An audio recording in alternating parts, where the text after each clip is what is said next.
In Revelation 7, John shares his vision of heaven with members from every tribe, tongue, people, and language standing in the throne room before the Lamb. Yet today, there are still over 7,000 unreached people groups around the world.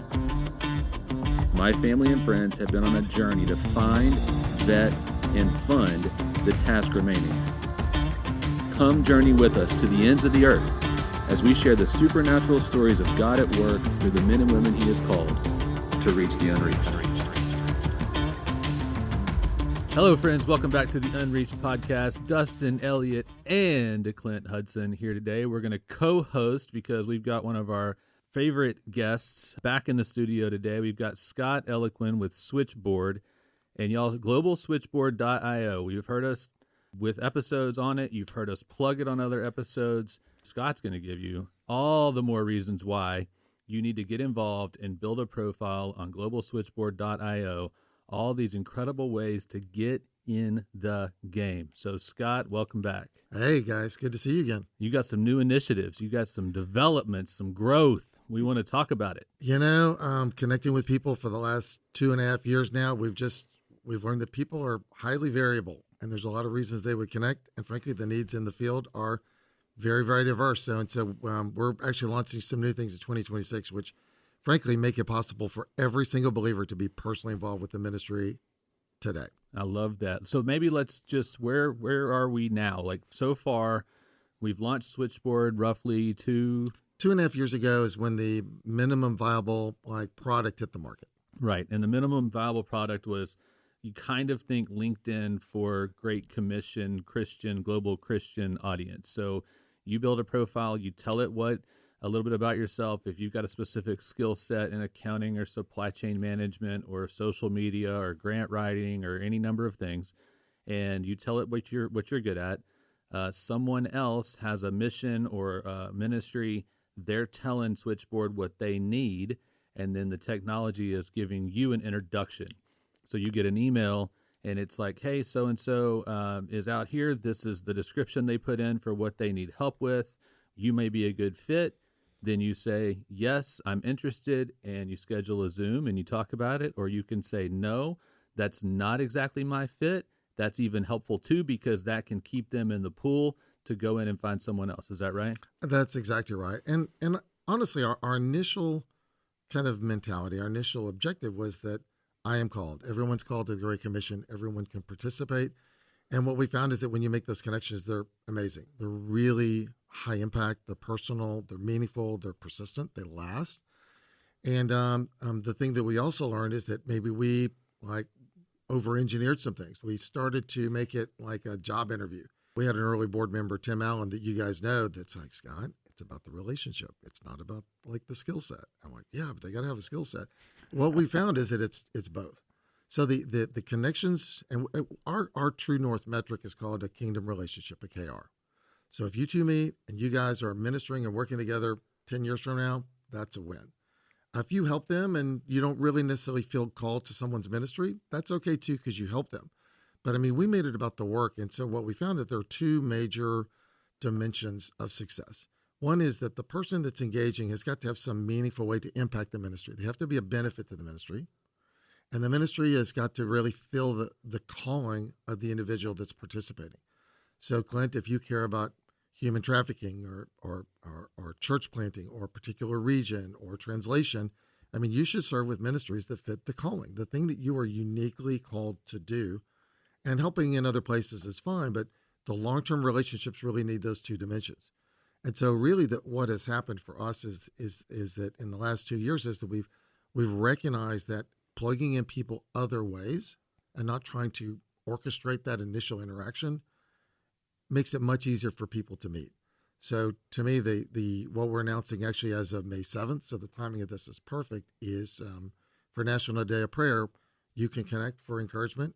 You can find a ministry that speaks to you, and you can connect with the individual and pray with him or her. You can volunteer virtually or answer a question or provide expertise. You can support them financially. You can share their story. So the ability to connect with someone and if you can imagine that someone's in Malaysia or they're in South America and you join their ministry, well, what do?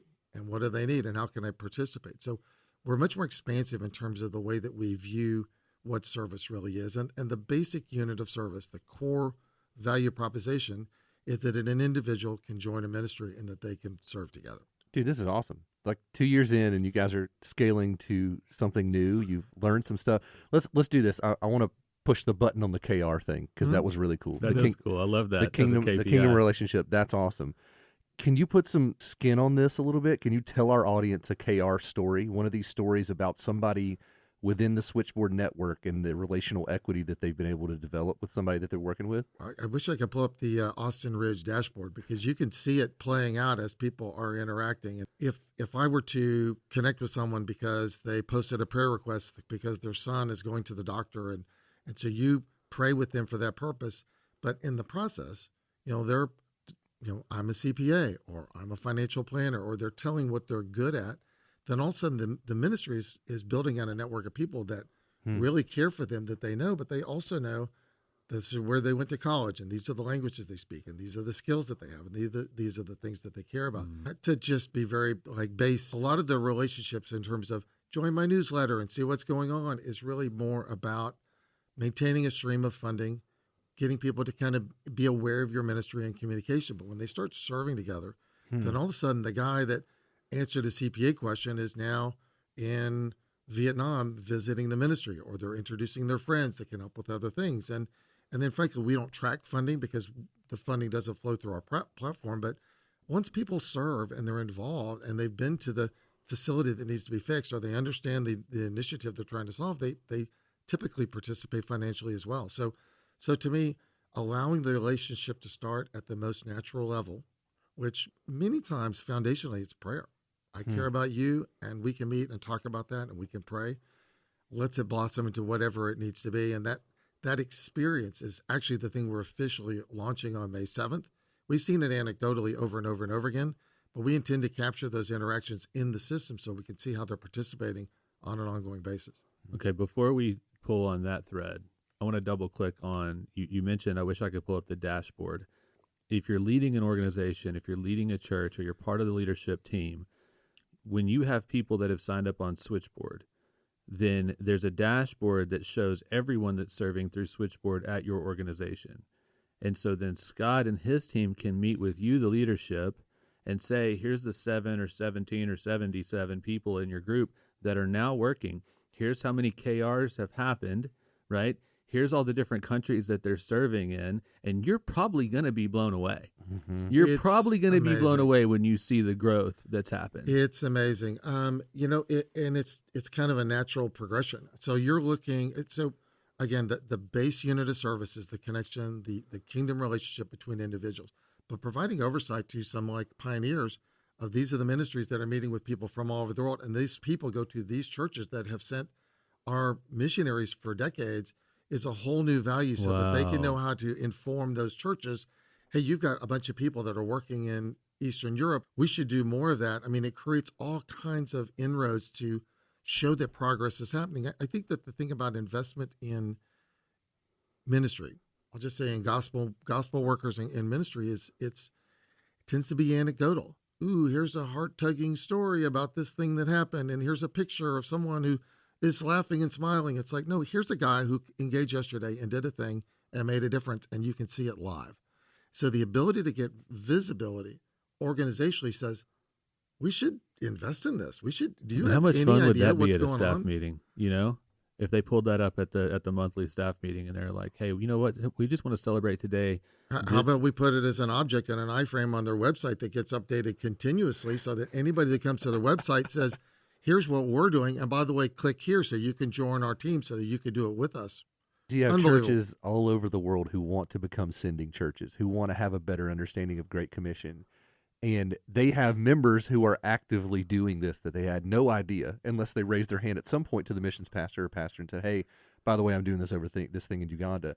Now they actually have access to the data to say, here is what the local expression of this church is doing for the Great Commission. Hey, here's 51 churches that are involved in Austin, Texas, and guess who's winning? These guys are doing this, and these guys. We're not showing that stuff, but we know. We know that stuff. So there's a well-known sending church here in Austin that The head senior pastor used to be in management consulting, and we're talking benchmarking, live analytics of real data happening in real time. And I'm not sure, but he may have swooned. He may have swooned. There was like the look that came over his face as he kind of rocked back in his chair. And it's like, we're just not used to that. We're basing the experience on a core level of referential data. Everything you do everywhere can be seen by like anybody who has access to it. And so designing the experience of who can see what and what that looks like with respect to security, which I don't know if we want to talk about that here, but we have some really clear security parameters that we're working with those organizations on to make sure that we're telling stories and providing analytics in the aggregate and doing it in such a way that it doesn't disclose anything that would, result in any kind of risk. Yeah, it's important to say that. It's important to say that for somebody that may be a worker at an organization to not feel like that, this may cause problems for them, right? So there is a lot of thought to security and safety here. And the purpose of it is not to expose you and the work you're doing in a negative light, but the purpose is for collaboration. Because if you're doing some work that you use Eastern Europe, then we tell the organization, well, there may be 6 other people with a lot of focus there, and there may be missionaries the church is supporting there that you don't even know about. And now we can do some connection and some sharing of resources. And, oh, hey, we're already here. It inspires mobilization. Absolutely. If a guy like me did something really cool to help somebody, it's like, well, I could have done that. It's like, do that. Fill out your profile. Tell us about yourself.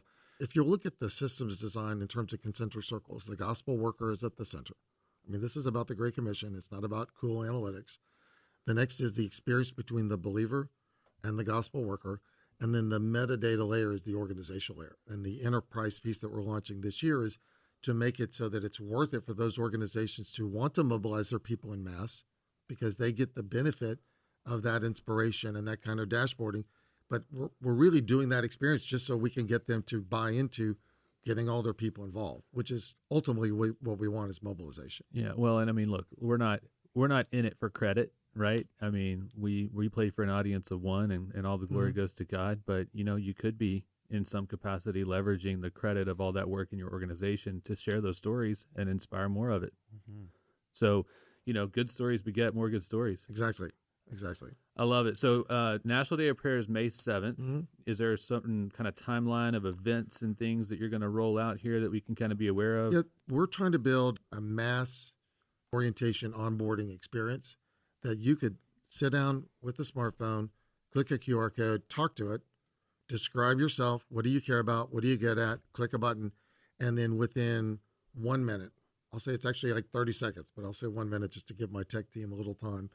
You'll get an alert that says, hey, Dustin, based on how you describe yourself, here's how we see a guy like you being able to serve.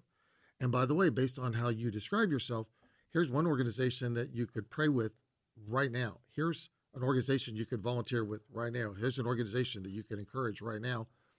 Click a button. You click the button, and it's like, okay, I'm going to introduce you to Clint, who's in Malaysia. Describe, tell us a little bit more about yourself so I can introduce you to Clint. You click a button, and you're dropped into a chat window with Clint at that moment so that you are now connected. If Clint happens to be online, he may chat with you then, but this is the ability to stand in front of, 10 people, 100 people, 1,000 people in a room. And within 15 minutes, every single person can be directly connected with a missionary in our system right now in probably 114 countries by last count. My goodness. Somewhere in the world. And by the end of this year, it'll be every country because through organizations like Lausanne, there's lots and lots and lots of ministries and indigenous missions especially that don't have connections to the rest of the world that we can actually make happen very easily. Man, so Scott, your last couple of episodes are in the top 10 all time for downloads. The other guy that has some of the top episodes we've ever done is Todd Aaron. And Todd, through our relationship with him and, his gift of speaking and mobilizing, he's in the conversation for who's mobilized the most college students. Without doubt. Yeah, in the world right now.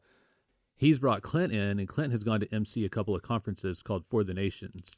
And you're talking 800, 1,000 college students in a room.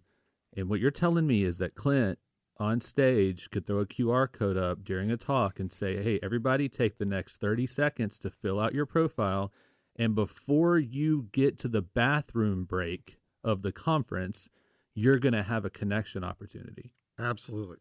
And that connection at opportunity 1,000 people at a time. That's not just an opportunity to do something. That is pick one, click a button, and actually be dropped into a chat with the individual that has that need. Can you imagine if you're these individuals? So you're just out there, you're doing your thing. It's a normal Groundhog Day for you, but then ping, right? Here's so-and-so. College student from Arkansas. In Arkansas, in Michigan, in Dallas, and wherever, and they'd like to visit with you. And pray. You with posted you. a prayer need, or they, maybe you're a former, like you're a Razorback and they're going to Arkansas. I mean, there's reasons to connect that are not necessarily, gee, I want to like do some theology thing. It could be just, hey, I want to know you kind of thing. Scott, the thing that I keep thinking about is you are granting access to these relationships that would not happen on this side of eternity otherwise.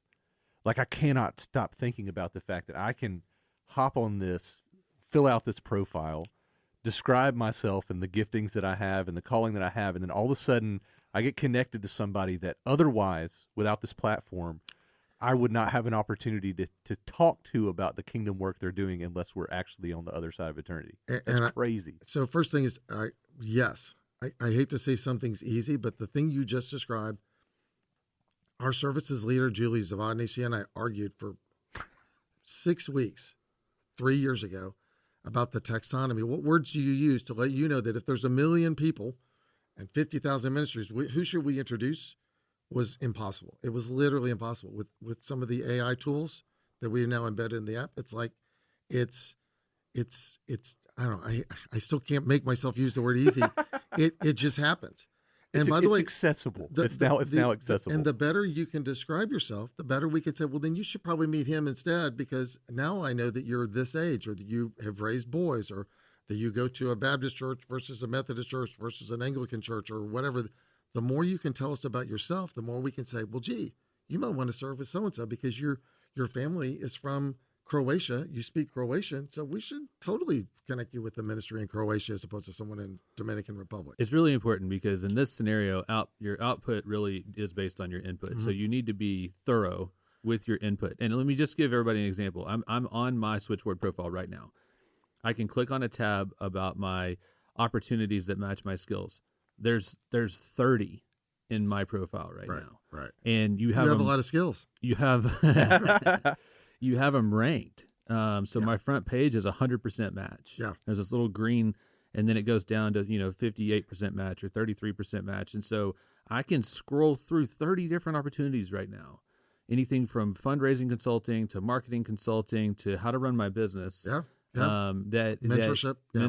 Yep. I can fund, and I can just go through here and click on these and say, hey, yeah, I'm interested. And I can set aside some time in my schedule each week to go in and spend time with these folks. Yep. Think about how you could scale your own time. Like, quit doom scrolling, dude, and watching the next hot, Netflix thing, and spend your time giving it right here to people that truly need it and have real authentic connection for the task remaining. I was literally about to say, like, all right, listener, here's your challenge. Like, don't open Instagram, don't open Facebook, don't open LinkedIn for 5 minutes. Yeah, just 5 minutes less of your doom scrolling. Yeah. Go to globalswitchboard.io and just check it out, fill out a profile, and see what God does. Yeah. And now you're going to get emails with specific ones every once in a while, right? That's like, hey, this is a really good match for you. But look beyond your email, because you've got a whole dashboard in here with a whole bunch of opportunities you may not even be aware of as a current user. Well, and the future opportunities might be, hey, it's your birthday. Like, bless somebody who is in another part of the world whose birthday it is today. Or here's a prayer request around a specific thing that fits the thing you say you care about or the thing you're good at. We call it kind of the stoplight experience. You can get an alert at a stoplight. You can see it. You can pull it up. You can pray or send a note. You can click, and then you could go. I mean, it really should be something that you could do as just part of your daily conversation. And we'll talk a little bit about the prayer experience and some of the things that I've learned from a key partner of ours around creating conversations between the field. I mean, right now, it's kind of quarterly newsletters, maybe monthly newsletters. A lot of times corporate missions prepares it, and then you do your part, and they stick it in so that it's kind of a thing. Yeah. But it's always what happened. Oh, and it's always kind of good stuff.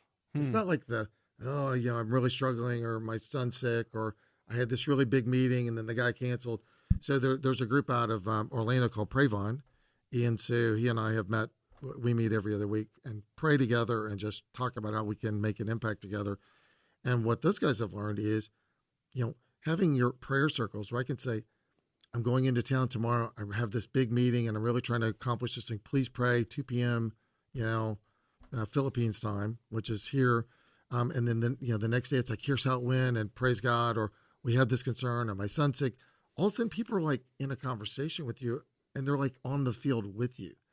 And so for people that are really good at communications and involving people in their ministry, all of a sudden it's not just, here's my report card, I did good again kind of a thing.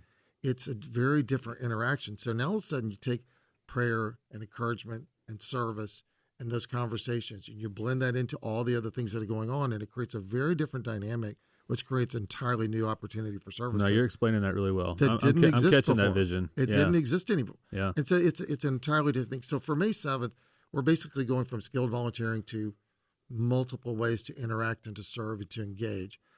We have a communications platform, which we, honestly, some people in some parts of the world are terrible at email. Some people in this part of the world are terrible at email. So creating a chat experience where you can do ministry updates or you can do prayer circles where people can connect to that means you have a much, much easier way.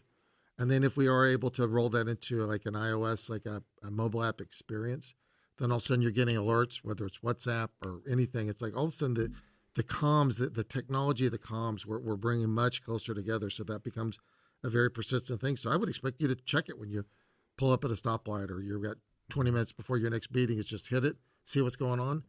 With those ministries you care about, find out what's going on with them, and then talk to them and see about what can you do to participate. Yeah, that's amazing. So if you're leading an organization, if you're doing a conference, if this idea of kind of group mobilization and switchboard profiles makes sense for you, when will that kind of QR code and availability be ready? So the functionality in the software actually will be available May 7th. The group model, the ability to mobilize as teams, as an organization, it's a lot to absorb. So what we're saying officially with our larger partners that we will pilot this two-sided implementation, this two-sided network. We're telling them that we're going to load demand in July and that we will start to bring on the supply side, the members in September, October. We'd like to get 5 major organizations done this fall. We're going to take our lessons learned from that, and then we will basically take that experience. So the software is pretty close, but making that work and the curated experience and populating the demand and all the things it takes so that if 5,000 people signed up tomorrow, they'd have something to do is the key part. It's the balancing supply and demand. So technically, we will do this as an organization starting in the summer. To answer your question. Got it. If you're like not an early adopter type that's going to help us work out the details, we're ready to go gangbusters starting in Q1 of next year. Okay. All right. Because I'm just thinking, obviously any missions related conference makes a lot of sense here, but like the Kingdom Advisors Conference, 2,500, 3,000 of the Christian financial kind of leaders, that'd be a great event to have on stage and say, hey, everybody do this together. I'm thinking about churches that have a Mission Sunday. And they're Mission Sunday at church. Yeah. Everybody out in the congregation. I'm thinking every big corporation, mine included, has a Christian focus group of some sort with 1,000, 1,500, 2,000 people in it. You do a monthly call. And those affinity groups, they literally have a lot of major organizations say that if it's a certified nonprofit, you can actually do work hours toward the ministry. That's right. And get paid for it. That's right. But, somebody's they actually want you to log your hours so they can take credit for it. Absolutely. Good for them. Fine, take the credit. Great. So recruiting volunteers within each of those organizations that when people sign up and say they want to do it, they can teach them how to do it. You got a local guy who could say, oh yeah, talk to Jimmy. He knows exactly how to do that. You have one of those for Oracle, one of those for Google, and one of those for Salesforce. And I'm telling you, the ability to mobilize, it is limitless. And I think you've got 2 types of mobilization. A church, lots of ages, lots of skills, lots of people, lots of reasons to mobilize. You got the Salesforce Affinity Group or the Meta Affinity Group. It's like, I'm good at this, and we're going to do a ton of social media. And so I'm assuming that the Facebook, Affinity Group's good at, Facebook. And there's a whole lot of indigenous missions that would love to have Facebook skills to help them tell their stories to the world. So depending on the type of organization, you swizzle it differently. When you talk about the Kingdom Advisors, I was in Birmingham last week with a very well-known Christian financial services organization, planning organization that wants to build a domain area of expertise that talks about financial planning for missions. So you've got, there's a very large church that has about 800 ministries, and they want to have their missionaries meet with a financial planner once a year. Well, this organization is like, we want to be a part of that. So let's create a domain area for financial planning that understands ministry and missions, and then let's connect those guys. And so it turns into, guys, eBay was built for someone to sell their Pez dispensers. Did you know that? It's Serious? like, I just want to sell my Pez. So they did an online thing. It's like, well, I guess if we could sell Pez dispensers, we could sell other stuff too.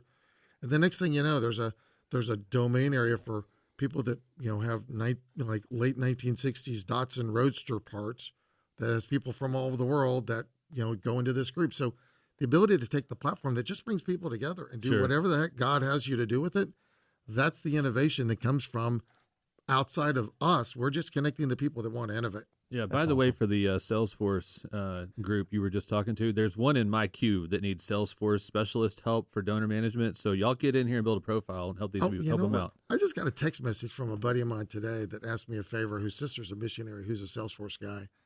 I'm going to send that to him. There you go. I There you didn't go. realize that was out there. There you go. This one's about serving kids in the San Francisco Bay Area, particularly just how not as much actual going to church happening there, maybe as there have been in other times. Interesting. And so, how can we get to the kids that are kind of getting maybe not led there?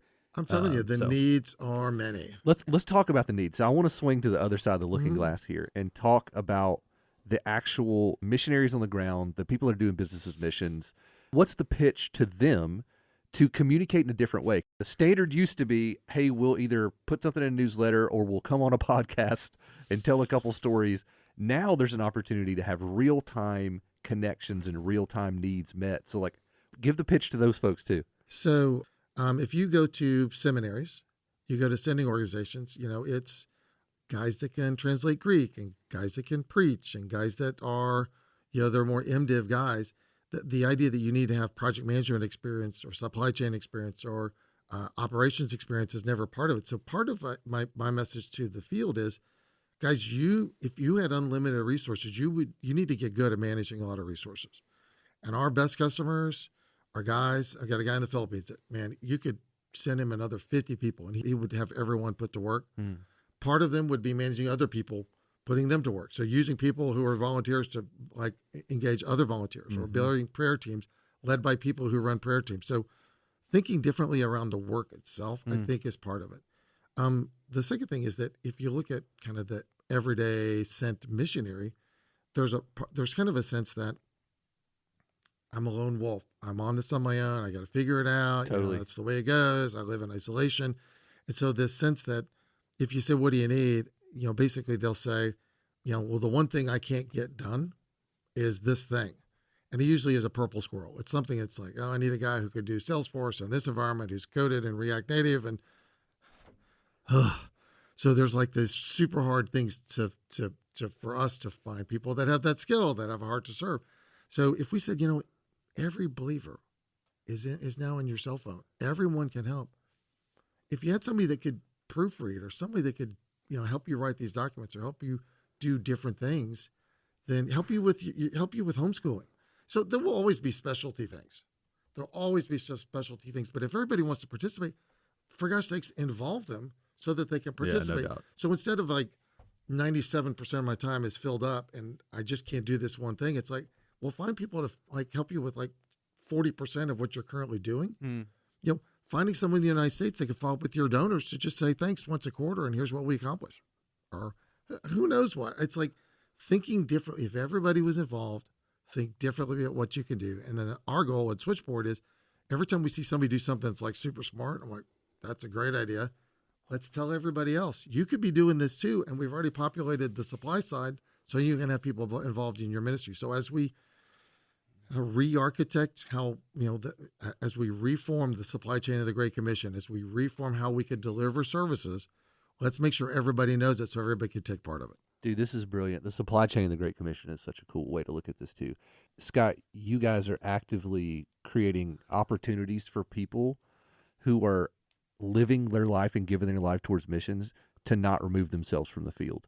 These are the things, that are not being solved for them. Yes. The isolation, these are the reasons they leave the field. It's because I couldn't get help to do this one thing. I couldn't make my business successful. I couldn't do this. And now you're like, hey, hold on. We're going to give you an entire worldwide network of people who are going to throw their weight behind this. You were no longer alone. So we ran some tests in Q4 last year. We're the virtual volunteers for the Great Commission. And what we found is we connect people, high impact. The field, the gospel workers are like, thank you. That was so great. I need to have that done. I'm, awesome. I didn't have to pay for it. And I met a new guy. The volunteer, the kingdom consultant is like, you've blown my mind. I can't believe I could use my skills for the kingdom. I can't believe. So the NPS, the net promoter score on the supply side was like off the charts. They're like, okay, good. Thank you. When we tested prayer and made them inbound prayers, unanticipated new connections for people in prayer, the believers, the kingdom consultants, were like, the script. That was so great to talk to somebody. Awesome. The field was like, I've never experienced. I've been here for 12 years. I've never had anybody find me and connect with me to support my ministry. So when you start talking about the sales part, we're not doing a lot of selling to gospel workers yet. Because when we do this thing in July and we're going to populate a ton of demand, a ton of reasons to connect, we want to say, you could do anything, but if you do these 8 things, I'm telling you, we'll make something happen immediately. We'll connect you with a lot of people. So we're trying to be prescriptive around the staging of the catalog so that, the stuff that we've, that I used to say, if it's in stock, we got it. The stuff that you're asking for is stuff that we've already got and we're ready to go. So when we tell these 800 ministries, you should meet with a financial planner once a year. I've got 91 financial planners, so I'll do one a month. Let's just get them scheduled. Let's hook them up. So it's like, bam, it just hits. So the kind of closing the gap between supply and demand by curating the experience so it's super easy for them to connect, whether it's through a skill thing or through a prayer thing. I mean, that's kind of key to the experience, I think, with the 26-year-old is that, you know what? I kind of want to see it. I mean, when you guys first signed up 2.5 years ago, it's like, well, at some point you might get an email and, somebody might have a need that kind of fits what you do. But now it's like, no, you could do something right now. You have the initiative. You have a desire. You could connect with someone in a way that really matters at this moment. And it's taken 2.5 years for us to really figure out what that needs, what that looks like. Man, that's a lot. I think first thing I would say is obviously I think we spent a lot of time talking to the demand side of, the people like us that could build a profile and could help. But the supply side's got every bit as much of a part in this conversation because you're going to need more and more supply to meet all the new people that are going to come in. That's exactly right. Right. So if you have an organization, if you have a need, it's a great opportunity for you to get on and build a profile as well. And the second thing I want to say is I don't know if anybody else gets lost when Scott starts talking tech mode. But man, your tech background comes out in this, and you start going into language. That's a different language group, my friend. Sorry, this is a different language group. he dropped the NPS on there, and I was like, write that down. Acronyms and the KPIs and KR this and yeah. But I think what it does is it speaks to your fluency. You're capable of being the guy that God's called to do this work. Yeah. It gives us great confidence that you're taking this so seriously and you are equipped and you have the background and the skill set coming out of the tech world to do this with excellence and put these pieces together. And, personally, we do give to Switchboard. We've been supporting for a long time. We're going to continue to. As a donor supporting what you're doing, I'm thrilled. Mm-hmm. I'm just thrilled with what you're how you're continuing to grow and evolve. You're not saying we have all the answers. You're testing this and you're testing that and you're seeing what's working. Okay, let's put resources where God is moving. Mm-hmm. And that's how we should all go about participating in the Great Commission. Where is God moving? How can I put resources to that movement? And that's exactly how you're running Switchboard. Well, I'll tell you, the other opportunity that we see is, it's also outside our realm, but I think that we can help with, is the kingdom is not necessarily good at allocating resources for the Great Commission. I mean, if you look at the allocation to Western ministries versus local ministries, if you look at the amount of money that's in donor advised funds that's ready to go, you look at the fact that, raising money is expensive. So you can't talk to a 26-year-old kid that doesn't have a lot of money. And we feel like connecting people directly with ministries does two things. if there's a guy that's sold their business 10 years ago and put their money in a donor advice fund, a lot of time they don't really think about it because they've already kind of donated it. But connecting them directly with ministries is going to cause them to go, oh, I can now personally see needs because I'm directly involved with those organizations. And connecting that 26-year-old kid with a ponytail, I'll just add to it because my kid always has a ponytail. That's your kid? Right. Okay, Yeah, gotcha. my kid doesn't have a ponytail, but anyway, it's like they're like, hey, I'm helping you with your Google Analytics and fixing your website, or helping you with social media and telling your stories. It's like, hey, I could pitch in $10 a month, and you know what? $10 a month, if you're in Malaysia, is a ton of money. That's life giving. So getting like that sense of generosity involved at a new level, I think is disruptive because right now we just don't talk to those guys.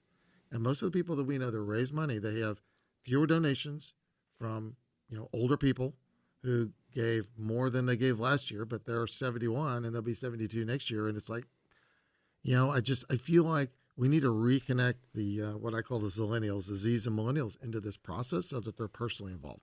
Yeah, I agree. So let's talk about, there's traditional missions, there's businesses missions, for lack of picking one of the 97 different terms that we use in that realm.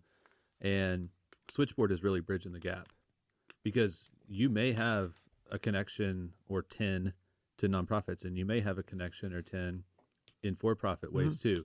You're not saying you've got to quit doing what you're good at in the marketplace to participate in this. You're saying bring every part of you to this. Just the opposite. And Clint and I have spent a lot of time, Andrew Scott and Dana Tucker and others, and we're talking about this. We don't want to only tell the next generation you've got to quit being good at your job or quit being good at marketplace work and give your life to missions.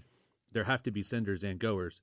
And some of the most strategic ways left to get to the places we haven't got to through traditional missions, which you cannot get to with a missionary visa, right? You can absolutely get in as an employee of an international company or as an entrepreneur taking your company to another place or starting a company there. You can employ people, you can disciple through the work.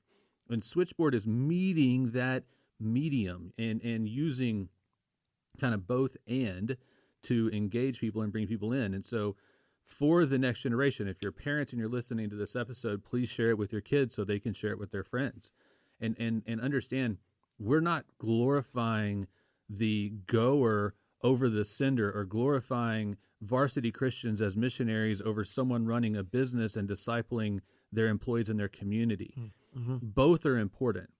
And as conferences go on and as mobilization goes forth, we want to be sure that we're very intentional about supporting the calling of those folks, boys, girls, young men, young women, even, Steve Richardson just wrote a new book, right? Silver and Bold, even the community coming out of the workplace into what culture would call retirement, which is only used once in the Bible for Levitical priests. We were not designed to retire. Right. We were designed to run this race through to completion. And like another friend of ours has said, like, get to heaven exhausted. Tebow, I want to get there. I don't want to get there feeling well rested. I want to be exhausted. So this gives you an opportunity at every stage of life to engage. Completely. Yeah. I mean, you are uniquely and wonderfully made, and you are part of a body, and you are not all parts. And so finding your calling and your gifting, do what you're good at, not what you feel like you can make money at. And if you're good at making money, then yeah, you can give, but that skill may help you get products from one region to another, would allow somebody that's running a business as mission in an area actually sustain themselves. I mean, it's huge. I mean, in some ways, those skills are stronger for ministry. I mean, one of our lead engineer teams is actually based in, let me just say, the Middle East, and they went there for the purpose of hiring local people so they could do exactly what you just described. And we've got an engineer in Cairo and two that are in the Middle East that are, there for that exact reason.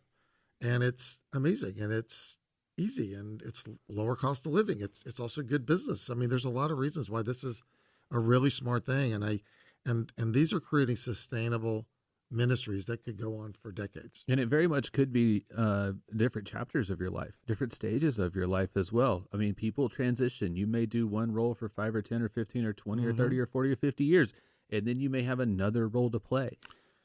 Well, you bring up a good point. I mean, the number of it's interesting. We've seen two things cross over. One is the you may be trying to start a business in a particular part of the world. Talking to Dustin Elliott in Austin, Texas might be amazing. Probably will be. But there might be another guy or gal who started a business in that exact part of the world that lives 15 kilometers away. They could say, oh, I know exactly how to fill out the paperwork. So getting the ministries to help the ministries, that's also a big change as we've adjusted our data model so that the KCs can be the GCOs and the helpers can be helping each other. And it's happening, Scott. It is happening. Like, think about just guests recently. If you're a regular listener that we've had, the collaboration across ministries is opening up like it never has before. Exactly. Even across denominations.